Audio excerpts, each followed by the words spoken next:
Waited quite a while. The check-in staff were horrendous. They were not friendly at all. Although when we got to the airport at Bali, something really scary happened and we thought we were going to end up in jail. Is in danger. Oh, this anxiety is killing me. When you're with me, lose part of me. I still roll the dice, take another slice. But when it comes to you and I, we sugar crashing. Too many lows between the highs when I'm left. So it's finally come around. Today we are flying all the way from Colombia to Bali, Indonesia. It's going to be a super long journey and it's going to take us almost 4 days to get there. And the very first thing we need to do is get a PCR test. We've actually got to get 3 PCR tests along the way. We're a little bit nervous because we had COVID about 8 weeks ago, and we've heard stories that if you have had COVID, you can still test positive on a PCR. Everything is riding on this one test, so keep your fingers crossed for us, because if it tests positive, then we are not going to be going on this trip. So I'm going to take you along and we're going to see what happens. Full of nervous energy. I still So we're just on the way to get our PCR test. The traffic is horrendous. It always is in Medellin, so we should have known. But we're on such a tight schedule today because we had to get our PCR test today, because for US you need it within 24 hours and for Indonesia you need it within 72 hours I think. So we had to get it this morning. We're getting one 48 hours. Danny says 48 hours, but I don't want to tell you the wrong information, so make sure to look it up for yourself. But we have to get it this morning and we found a place to get results within 3 hours.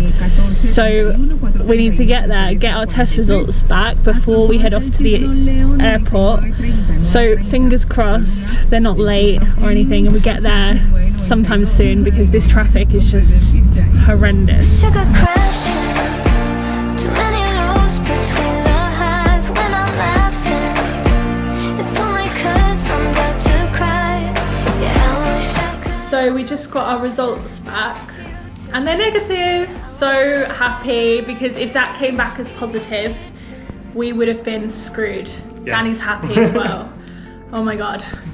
I will see you on the next part of the journey, which is our flight to Panama. So yeah, I'll see you at the airport. That makes us sound so romantic. Pretend that it's sweet so I'm not tasting all the tragic. Oh, this anxiety is killing me. Oh, so full of nervous energy. So are you one of those people who comes to the airport right at the last minute, or are you somebody who comes 4 hours early? Because I'm the kind of person that gets there 4 hours early, and that's what we did today. We actually came 5 hours early, and there's a reason for that. I wanted to just get here early, check into an airport lounge and get some work done and just relax. But we queued up at the check-in desk, which took about 20 minutes, which wasn't so bad. Got there to the check-in desk and they wouldn't let us check in. They were checking in another flight and they just did not want to check us in. So we've come to get some lunch and we're just doing some work in the canteen, which isn't as comfortable, but this is... So yeah, not a great start to the journey. I was really looking forward to relaxing in that lounge, but we've got another hour or so to wait and then we're going to try and check in again, and we'll maybe see if we want to use the lounge, but I feel like you don't get your money's worth if you're not there for at least a couple of hours, so we'll see.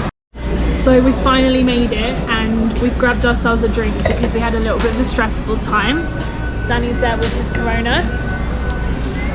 So basically we finished up our work, whatever. We were like, right, let's go and try and check in. Went to find the gate. The gate had disappeared. It was all different airlines and we couldn't find our gate, and then we were looking at the screens and the time wasn't up there either, so we were like double checking to see if our flight was actually on, and it was. But then we got to the check-in gate, the queue was just manic. We couldn't find the right queue. We waited quite a while. The check-in staff were horrendous. They were not friendly at all. They were actually really rude. And I weighed my case first, obviously overweight by 2 kilos, 22 kilos in total. And then I was like, wait, can we weigh Danny's case first? Weighed his case, he was at 16 kilos, so way under. The limit was 20. And we were like, isn't that okay? And she was like, no, you have to take stuff out of your case and put it in his case. Which we did it. But how ridiculous is that? Like, what difference does that make to an airline? How does it make any difference to the flight? If you know why they do this, please let me know, because I'm absolutely baffled. Anyway, that's why we just grabbed a drink, because we just needed to relax a little bit, because we still have another couple of hours until our flight. So yeah, I'll see you on the flight.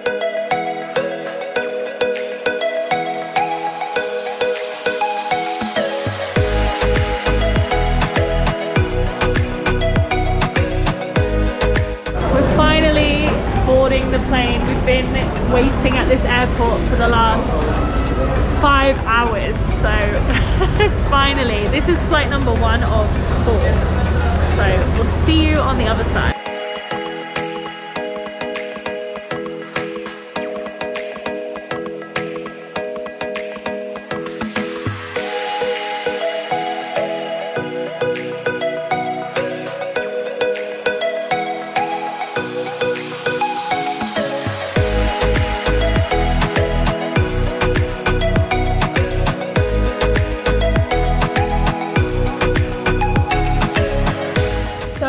Hotel for the night in Panama. We made it here. The flight was only 1 hour, which wasn't too bad. Say hi, Danny. Oh, we are exhausted, so we're gonna get some sleep now. I will see you tomorrow. Morning. We've just woke up and we're just getting ready and packing all of our stuff back up. We've got a 7-hour flight from Panama to LAX now.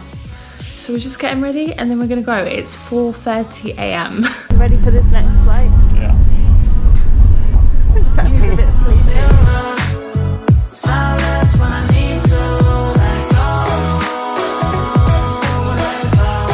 So we are now at LAX airport and it's so nice here. We've checked into the Star Alliance lounge, which we really needed because we had a really awful flight to LA. We basically paid for nicer seats and we essentially got downgraded because they overbooked. You can hear that's just planes going overhead, but we are just in the nicest lounge. I don't know if you've ever been to the Star Alliance lounge, but I 100% recommend it. It is so nice, and we have a 10-hour layover, so we thought we might as well check in to a nice lounge and actually just enjoy the day here. Yeah, and it's pretty nice. We're getting some sun. Well, like, we plan to do some work, but that's not happened. not yet anyway. We're just sat here having a little drink. But honestly, this lounge is insane. I'll show you some clips of what it looks like, but essentially there's an outdoor terrace where this is where we're sat now having drinks in the sun, and there's planes landing over there. There's one landing right now. I'll get a little video of it as well, but then there's the inside bit where you can help yourself to food, help yourself to tons of different drinks. Coffee, anything. And we're going to be here for the next 8 hours, so hopefully we don't get too drunk. Anyway, our next flight is 17 hours, so maybe we do need to get drunk so that we can get through that flight. But yeah, we'll see. That will be an interesting one. But yeah, I'll show you along for the ride as well.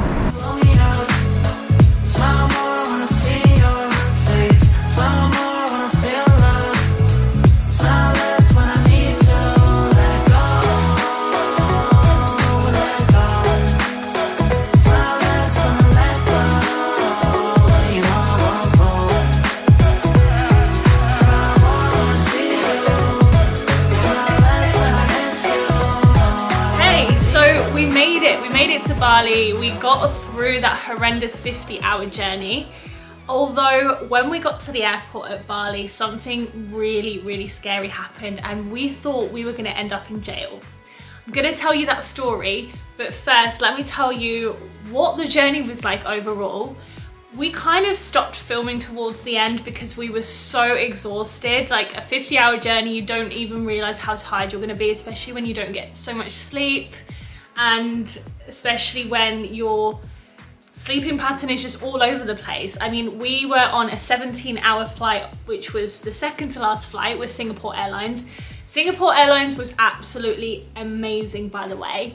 The flight was great. Considering it was a 17-hour flight, I thought that was going to be the worst flight, but it definitely wasn't. The weirdest thing was, it was dark pretty much the whole 17 hours, and it must have been because of the way we were flying and where the sun was, etc. But that was weird, so it kind of did mess up our sleeping patterns a little bit.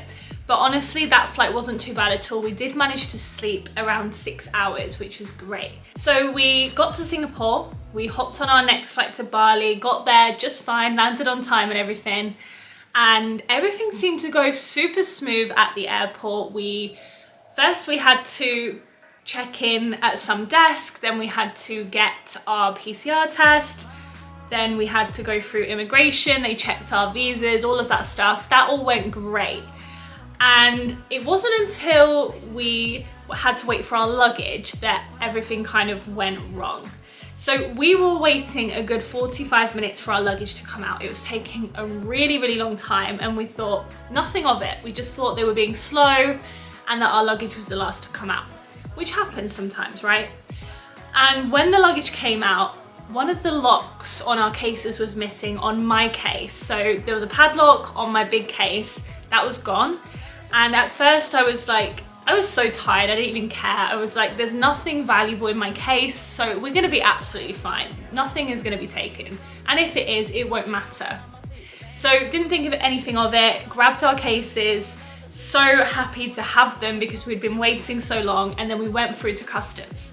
And that's when we got stopped. So we got stopped at customs and they asked to check our stuff, and we were like, yeah, okay. And at first it was like, you know, fine, just a random check. But it was the way that they were interrogating us, asking us all sorts of questions, the way they were searching our bags so thoroughly that we started to get really nervous. Even though we knew we'd done nothing wrong, it's kind of one of those situations where, you know, you've watched those border force programs online or whatever, and it's terrifying. The way that they are at you like you've done something wrong, you start to feel like you've done something wrong. And then you're thinking, am I acting guilty? Am I gonna end up in an Indonesian jail tonight? And it turned out the reason why they were interrogating us and searching through all of our stuff was because we flew from Colombia. So if you think back, actually our flight path looked super dodgy. It was because we came from Colombia, we flew to Panama and stayed overnight in Panama for 12 hours. So we actually did enter the country and get a stamp.